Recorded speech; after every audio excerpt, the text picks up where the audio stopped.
ولقد يسرنا القرآن للذكر فهل من مدكر.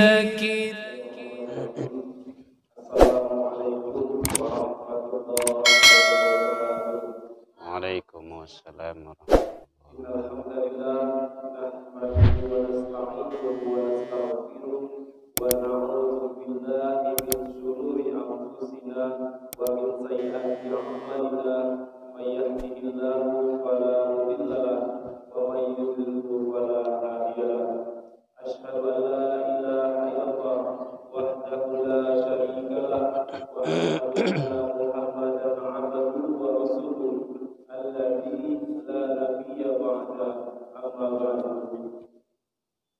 Pertama-tama puji syukur kehadirat Allah Subhanahu wa taala yang telah melimpahkan nikmat, taufik serta hidayahnya kepada kita sehingga kita dapat melaksanakan aktivitas di pagi hari yang penuh berkah ini.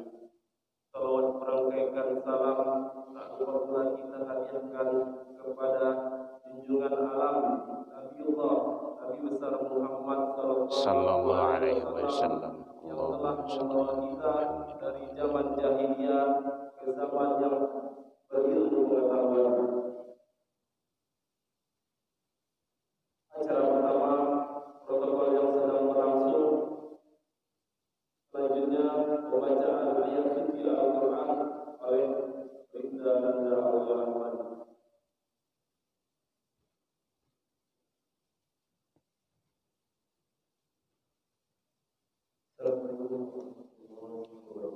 Waalaikumsalam warahmatullahi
Waalaikumsalam warahmatullahi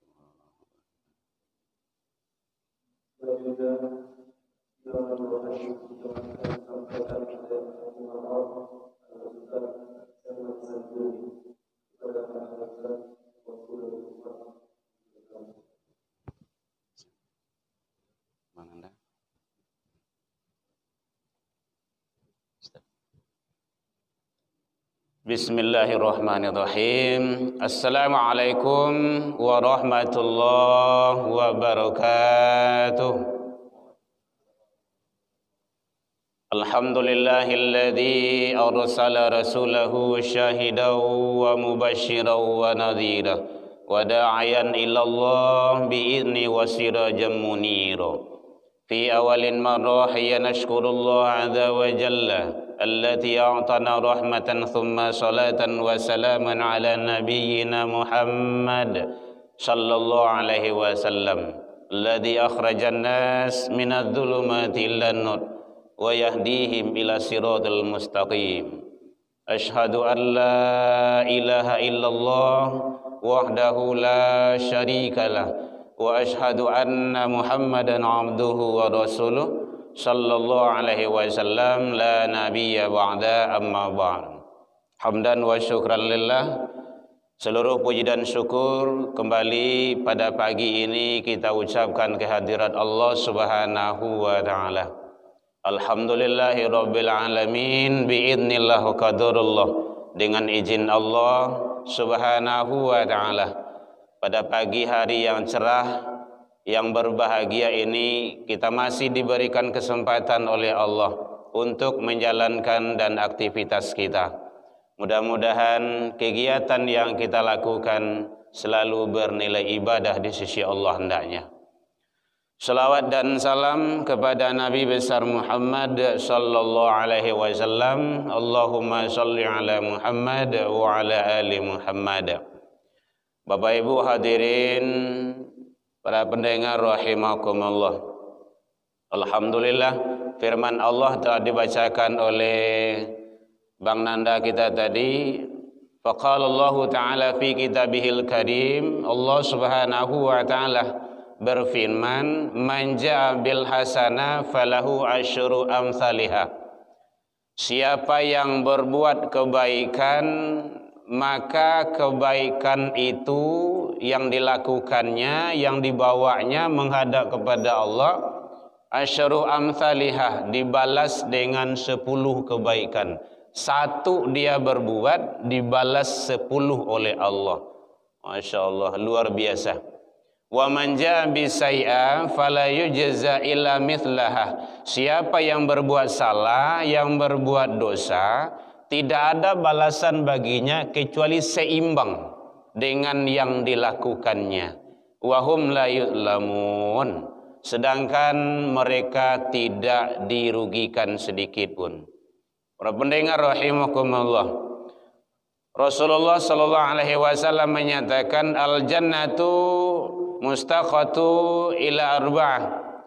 Ada beberapa kelompok, beberapa golongan manusia yang dirindukan oleh surganya Allah dalam tataran kebaikan. Masya Allah, luar biasa. Bukan kita yang rindu sama surga, tetapi surga itu yang rindu sama kita. Mudah-mudahan Allah izinkan kita termasuk, kalau tidak keempat-empatnya, salah satu di antara golongan tersebut. Amin ya Rabbal Alamin. Yang pertama sekali adalah orang yang dirindukan oleh surganya Allah, talil Quran. Orang yang gemar, orang yang suka, orang yang hobi membaca Al-Quran. Luar biasa. Kita mengakui Al-Quran adalah imam kita. Kita mengakui Al-Quran adalah pedoman hidup kita. Hudan linnas, petunjuk bagi manusia. Siapa saja manusianya, kalau mengambil pedoman dan petunjuk kepada Al-Quran, Allah berikan petunjuk itu. Setidaknya dalam tataran kehidupan di dunia. Para pendengar rahimakumullah, orang yang gemar membaca Al-Quran, orang yang banyak membaca Al-Quran, salah satu adalah yang dirindukan oleh surganya Allah Subhanahu wa ta'ala. Makanya baginda Rasul menyatakan Al-Quran itu bisa sebagai syafaat, penolong kita nanti yang tidak ada yang mampu menolong dan memberikan pertolongan kepada kita kecuali adalah izin Allah. Salah satunya adalah syafaat Al-Quran. Qala Rasulullah sallallahu alaihi wasallam, baginda Rasul menyatakan, Iqra'u Quran, bacalah Al-Quran, itu perintah, fil amar. Fa innahu ya'ti yaumal qiyamah li ashabi syafi'an. Nanti di hari kiamat, di hari akhirat, yang tidak ada penolong, tidak ada yang bisa membantu, dia akan sebagai syafaat bagi kita. Nah, oleh sebab itu mari kita gemar, kita sukai, kita banyak selalu membaca Al-Quran. Dan jangan ragu. Walau kita membaca itu terbata-bata, kita membaca Al-Quran itu belum lancar dan segala macamnya. Semakin terbata-bata, semakin banyak pahala dan fadilahnya. Karena baginda Rasul menyatakan, man qara'a min kitabillah, siapa yang membaca dari kitab Allah, Al-Quran, falahu hasanah, maka satu huruf itu kebaikan baginya. Wal hasanatu asyru amsalihah, dan kebaikan-kebaikan itu dilipat gandakan pahalanya. Kata Rasul, la aqulu, saya tidak mengatakan alif lamun harfun. Alif lam mim itu satu huruf. Walakin alifun harfun, walamun harfun, wa mimun harfun. Alif lam mim itu sudah 3 huruf. Nah, kalau satu itu 10, apalagi kalau kita berwuduk pakai adab membaca Al-Quran, maka 10 kali 3 berarti 30. Dari alif lam mim saja. Masya Allah, kan luar biasa itu. Nah, sekian banyak yang kita baca. Nah, kalau terbata-bata kita alif lam mim, berapa kali kita mengulang alifnya? Begitulah kelipatan yang Allah berikan. Oh, kalau begitu berarti saya terbata-bata ajalah membaca Al-Quran. Oh, jangan. Jangan. Artinya apa? Semakin lancar, semakin hebat, semakin bagus bacaan Al-Quran, maka semakin banyak target yang harus bisa kita selesaikan. Jadi dalam membaca Al-Quran tidak ada yang tidak baik semuanya. Para pendengar rahimakumullah. Oleh sebab itu talil Quran, orang yang rindu, orang yang banyak, orang yang selalu membaca Al-Quran, apalagi kalau dia sampai menjadi hafiz Quran, mungkin 1 juz, 2 juz, 3 juz, sampai 30 juz, Masya Allah. Wajar Allah janjikan para penghafal Al-Quran itu bersama para nabi dan rasul. Nanti di akhirat, bersama para aulia, orang-orang mulia, hamba-hamba Allah yang soleh, para syuhada, orang yang meninggal, orang yang mati di medan perperangan. Nah, semua itu adalah Allah janjikan untuk kebaikan dalam rangka terhadap hamba tersebut. 1. Jadi orang yang dirindukan oleh surganya Allah, talil Quran, orang yang banyak membaca Al-Quran. Apakah kita pakai program di rumah mungkin ba'da maghrib baca Al-Quran? Enggak perlu banyak, mungkin cukup 1 halaman, setengah halaman, tapi rutinnya terus.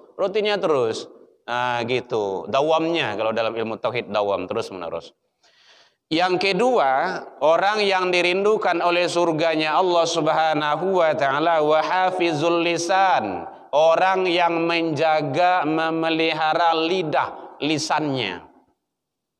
Lidah memang tidak bertulang, tetapi gara-gara lidah banyak manfaat yang ditimbulkan, tapi juga gara-gara lidah banyak mudarat yang timbul. Maka konsep di dalam agama itu kata Rasul adalah man kana yu'minu billahi wal yaumil akhir. Siapa yang mengaku iman kepada Allah dan hari akhir, falyaqul khairan. Maka hendaklah berbicara yang baik-baik saja. Kalau di Minang namanya yang elok-elok saja, yang bermanfaat, yang memberikan kebaikan bagi kita, keluarga, masyarakat, ataupun kepada anggota-anggota kita. Yang baik-baik saja. Kalau tidak mampu kita bicara yang baik, apa kata Rasul teorinya? Aulia smooth. Lebih baik diam. Makanya ada femio yang berkembang, diam itu adalah emas ya. Nah, diam itu adalah emas. Berarti kalau bicara bermanfaat, itu mungkin bisa mutiara, busi intan, berlian, dan lebih manfaat daripada hal-hal yang seperti itu. Jadi orang yang menjaga lidah, menjaga lisannya, terkontrol terus. Makanya Imam Al-Ghazali memunculkan suatu kitab bahaya lidah. Kenapa? Kalau lisan dan lidah itu tidak dimanfaatkan dengan sebaik-baiknya. Mari titipan yang diamanahkan oleh Allah, organ-organ tubuh kita ini, para pendengar, semuanya akan kita pertanggungjawabkan di sisi Allah. Dalam Al-Quran Allah menyatakan, inna sam'a, sesungguhnya pendengaranmu, wal basar, penglihatanmu, wal fuad, hatimu, kullu, tiap-tiap itu kesemuanya, kana anhu mas'ula, akan disual, akan ditanya, akan dipertanggungjawabkan. Makanya ada dulu nyanyi kasidah tahun berapa itu, mata, telinga, tangan dan kaki semua akan menjadi saksi. Nah itu ada nasyid tahun-tahun dulu lah gitu. Artinya apa? Semuanya organ tubuh kita akan diminta pertanggungjawaban oleh Allah Subhanahu wa taala. Kapan? Di sidang qadhi Rabbi. Jadi yang kedua adalah orang yang dirindukan oleh surganya Allah, orang yang selalu hebat, mampu, bisa menjaga dan mengendalikan lisannya atau lidahnya. Maka mari sama-sama kita manfaatkan kepada yang lebih baik, karena pertanggungjawaban di sisi Allah sangat berat dan besar. Yang ketiga yaitunya wa tu'imil jian, orang yang suka memberi makan orang yang membutuhkan. Orang yang suka memberi makan orang yang membutuhkan. Kadang fakir miskin. Maka tidak benar haji bolak-balik, umrah bolak-balik dan segala macam. Kita soleh, tetapi tetangga kita tidak perhatikan. Bahkan salah satu kata Allah, orang yang tidak mau memberi makan kepada fakir, pada miskin, salah satu orang yang dianggap pendusta di dalam agama. Ara'aital ladzi yukazzibu biddin, tahukah kamu orang-orang yang mendustakan agama? Coba kita beragama dianggap dusta oleh Allah. Fadzalikal ladzi yad'ul yatim, itu salah satunya. Dia menghardi anak yatim, tidak mau memberi makan fakir miskin. Jadi orang yang selalu menyantuni, memberi kasih sayang dan segala macamnya, orang yang serba kekurangan dalam strata dan sosial bermacam-macam, maka Allah membalas dengan surga rindu kepadanya, bukan dia yang rindu kepada surga.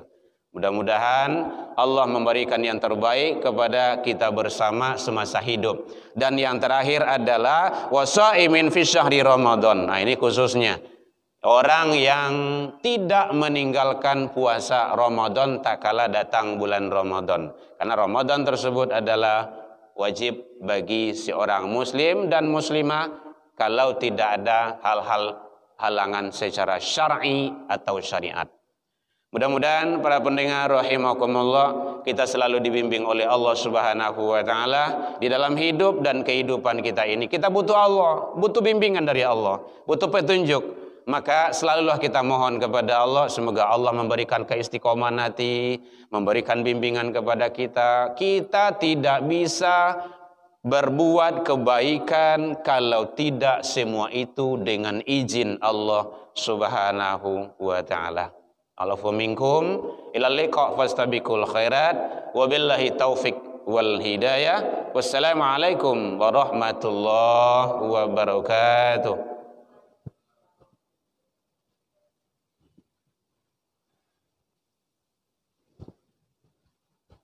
Terima kasih kepada Ustaz. Semoga apa yang beliau sampaikan dapat bermanfaat dan kita dapat mengambil pelajaran di dalamnya. Jadi intinya surga menimbulkan 4 golongan. Yang pertama, orang yang membaca Al-Quran. Yang kedua, orang yang menjaga lisan atau ucapannya. Yang ketiga, orang yang memberi makan orang yang lapar. Serta yang keempat, orang yang puasa di bulan Ramadan. Hadis riwayat Abu Dawud dan At-Tirmidzi. Sekian acara siraman rohani kita pada pagi hari ini. Lebih dan kurang kami mohon maaf kepada Allah, kami mohon ampun. Wabillahi taufiq wal hidayah. Assalamualaikum warahmatullahi wabarakatuh. Waalaikumsalam.